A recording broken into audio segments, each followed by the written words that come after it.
vedare tinokuchingamidzai zvekare kune chimwe chirongwa pano paZim Facebook Secrets and Confessions. Tadzoka zvekare nemamwe mamessages. Rekedzai tibva tapinda mumamessages edu atadzoka takakubatirai. Message yedu yekutanga yakamira sekudai so: hanzi makadi zvenyu mukoma, ndinokumbirawo kuti munge muchindiposterawo nyaya yangu makaviga chitupa changu. Nyaya yangu yakatangira apa. Ndakakurirawo mufamily yainge yakabudirira zvisingaiti. Baba vangu vainge vaine mari, vainge vari businessmen, vaiva nemabusinesses avo mumasvingo. Saka ndakakura upenyu hwainge hwakanaka, asi chaigara chichingondinetsa mukukura kwangu mukoma ndechekuti kubva baba vangu vari vapenyu vainge vasingawirirani zvachose nehama dzavo kana kubatsira hama inenge yauya nedambudziko.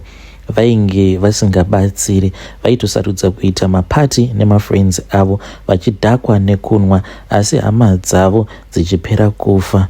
Zvinhu zvekuti zvaingogara zvichindinetsa mukoma. Saka pandainge ndati kurei, ndakazosvika pakubvunzisisa baba vangu kuti sei pasina hama yedu inouya pano, asi hatinawo hama here, because pamba pedu paisatombosvika hama zvachose.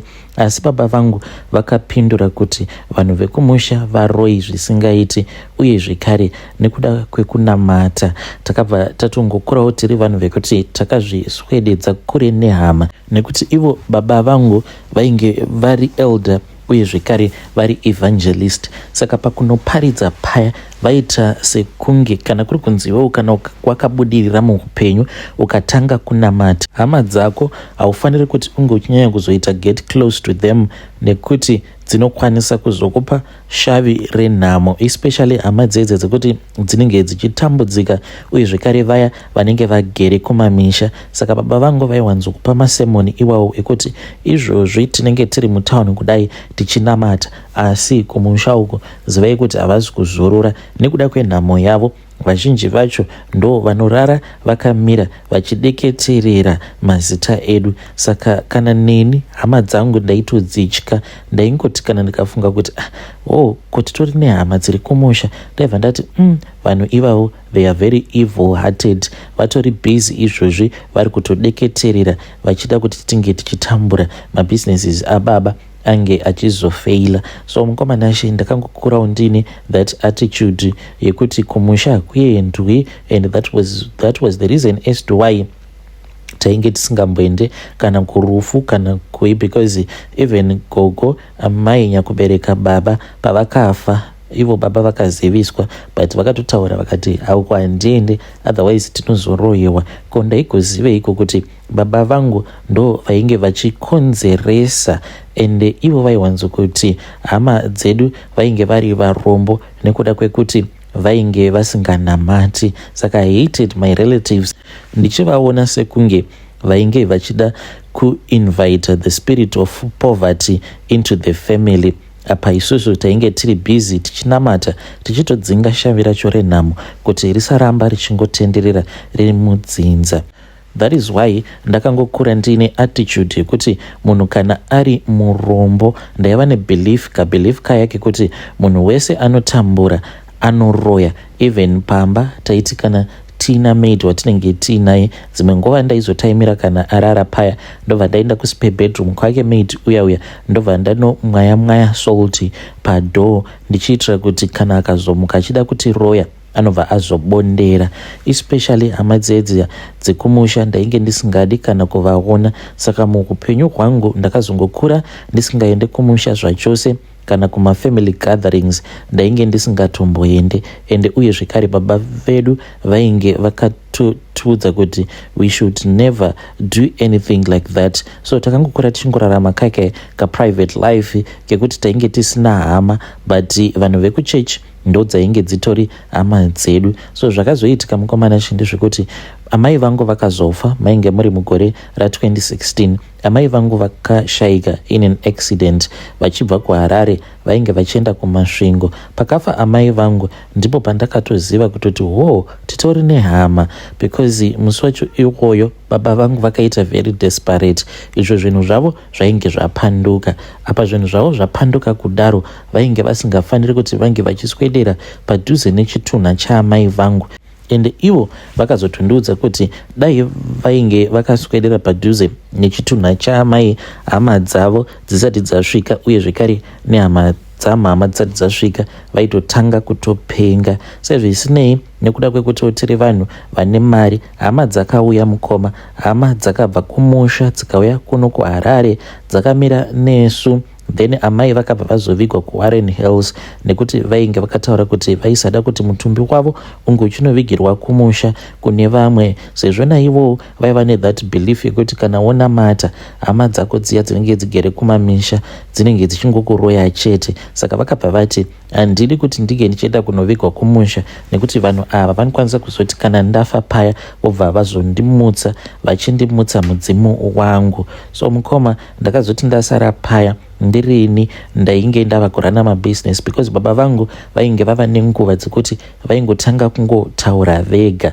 Saka one day ndo pavakabva vazogara neni pasi.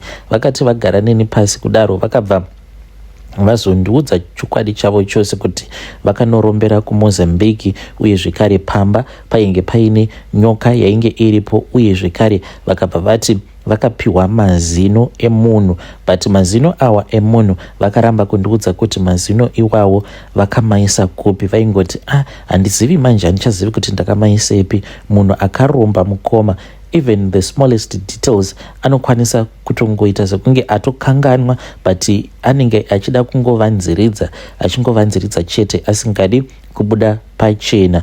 Zvadaro mukoma Nashe, I then reconnected with some of my friends ndikabva ndati zvainge zviri nani kuti ndige ndichimbobudawo munyika, but it was not because of nhamo ndainge ndava kuda kungogarawo kumhiri kwemakungwa. So ndakabva ndazomboenda kumhiri kwemakungwa, ndakangoita about 3 months ndiri kumhiri kwemakungwa, ndakabva ndachizotanga kurwara. Ndakarwara mukoma Nashe zvekuti vanhu vazhinji vainge vachitondinzwira tsitsi.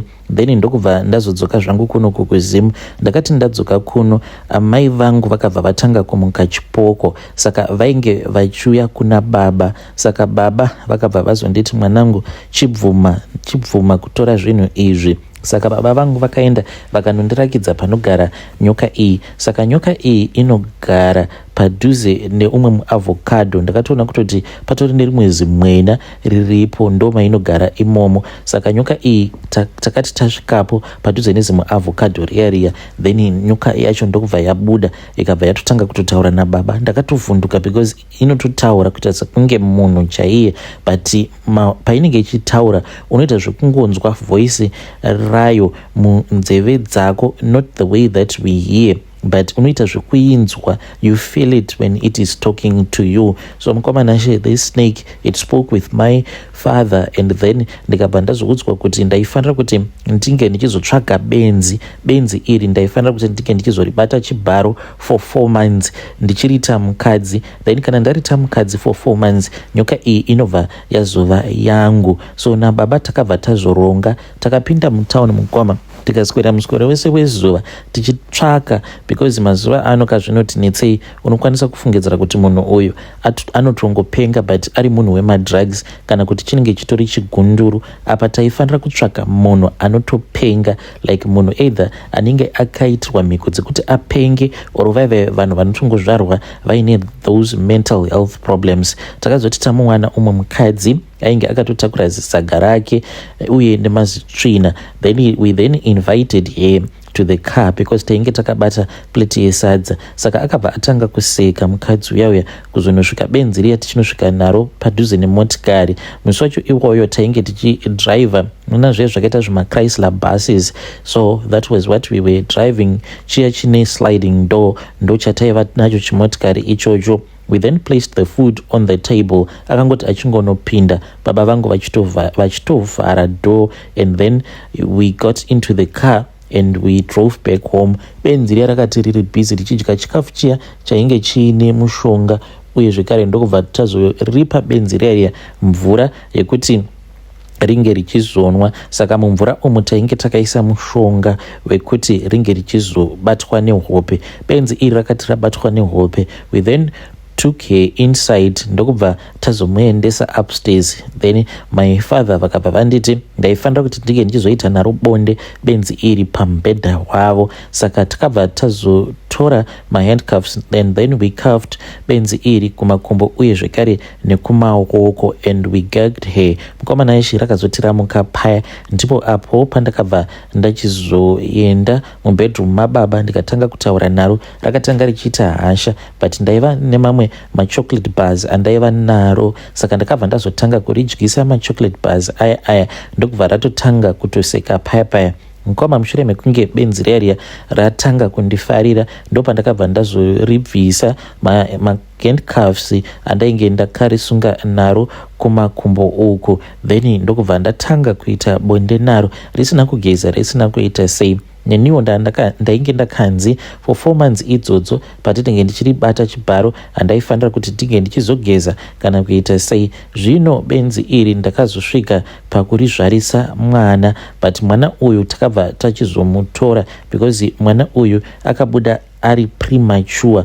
Then it was somewhere kuma 7 months benzi iri parainge rava 7 months pregnant, ndopatakabva tazoritora tikabva tazoenda naro kune umwe murumewo uyo ane chi-abortion clinic chake, but ndewe kuNigeria murume iyeye. Saka takaritora benzi iri then ndokubva razoenda rikabva razonomanikidzwa kuti ringe richiita a premature delivery. Mwana uyo akangotorwa nababa vangu nemuNigerian, then ndokubva vataurirana.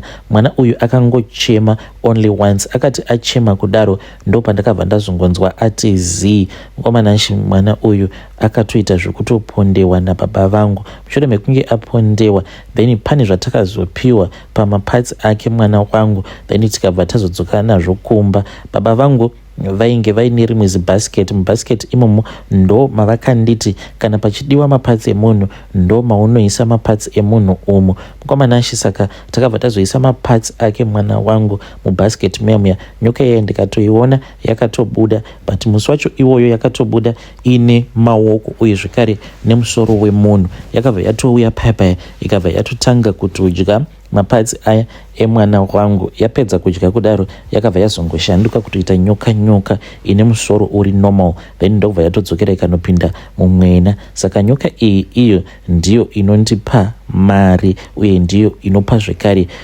baba vangu mari. So right now ndiri kufunga kuti maybe kana ndikangozivisawo veukama, because kudzinza rekwababa vangu kunofiwa zvisingaiti, ende hama dzababa dzinotambura. Munoziva kuti kutambura kwe-last level. Saka ndakandambofunga kuti hazvisi nani here kuti ndinge ndichizivisa hama dzababa kuti izviwo ndo zvinoitwa nababa vangu. Baba vangu vanongonyepedzera kuti ivo vanonamata, yet baba vangu vakaromba, and now vandibatisawo mishonga yavo yakashata, iyoyo mishonga yehurombwa. Saka ndinotya kuti ndichazongogumisidzirawo ndaita savo baba, munhu wekuti you do not have any relatives. Dzimwe nguva ndinozvibvunza kuti saka kana kuri kunzi baba ivo vakazonzi vashayika, saka ndichazoita sei? Saka handizivi kuti zvinoita here kuti ndinge ndichidana hama dzababa ndozviita muchivande, tobva tagara dare nababa, then ndobva ndapupura ndotaura zvose izvo zvatakaita kubva ndichitanga kuziva kuti baba vangu vakaromba, uye zvekare nekuzonondimanikidzira kuti ndinge ndichizoita mwedzi yakawanda kudaro ndichibata benzi riya rechibharo, kuzonosvika benzi iroro nobatira pamuviri, then ndokubva tazorimanikidza kuti benzi iri ringe richizoita a premature delivery. Mwana uyo akatobuda atori mupenyu. Mwana uya akabva azopondewa nababa vangu, mapatsi ake akabva azotorwa, mamwe akatorwa nemuNigerian, mamwe ndo akatorwa nababa vangu. Saka ndodawo kuziva kuti zvinoita here kana kuti hazviiti. Mukoma kana nyaya yangu ichiita kuposta, please ndiudzei, ndichange ndichizotevererawo mucomment section. Vedare ndo message iyo yandakatumidzirwa ichibva kuna mukoma vedu avo. Ngatizame kuti tinge tichitaura navo mukoma vedu ava mucomment section. Zvakangoma hazvo vedu we. Regedzai tibva taenda panyedu inotevera. Nyedu inotevera yakamira sekudai so. hanzi makadi zvenyu mukomanashi, ndinokumbirawo kuti munge muchindiposterawo nyaya yangu makaviga chitupa changu. So inini kupinda kwandakaitawo mumarriage, it was because ndainge ndiine murume uyo wandakangosangana naye aya avanoti one night stand. Saka murume uyu takatosangana zvedu kubhawa, ndokubva azonditi ainge achida kuenda neni kumba kwake. Ndakabva ndatya, ndikabva ndati it is far much better kuti tiende tose kukumba kwangu. So we then came to my place.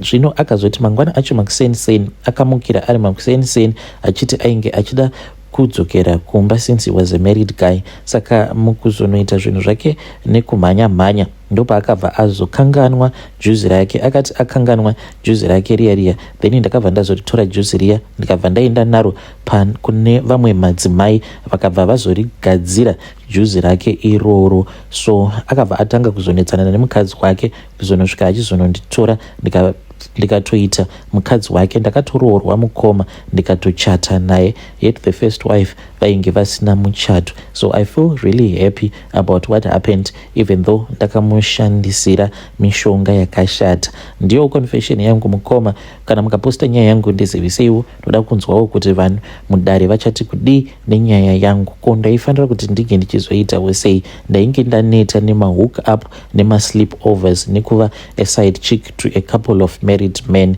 That is why I did what I did. I was trying to fight for my own, and now I am living a happy, comfortable life. Ndikanzi ndakatadza here neizvo zvandakaita kana kuti I just took a good initiative. Handiti zvinonzi varume ivo vashoma here, namba yavarume ishoma than isusu vakadzi. Vedare ndo message iyo yandakatumidzirwa ichibva kuna vanzvadzi vedu. Ngatizamei kuti tinge tichitaura navo mucomment section. Zvakangoma hazvo vedu kwe.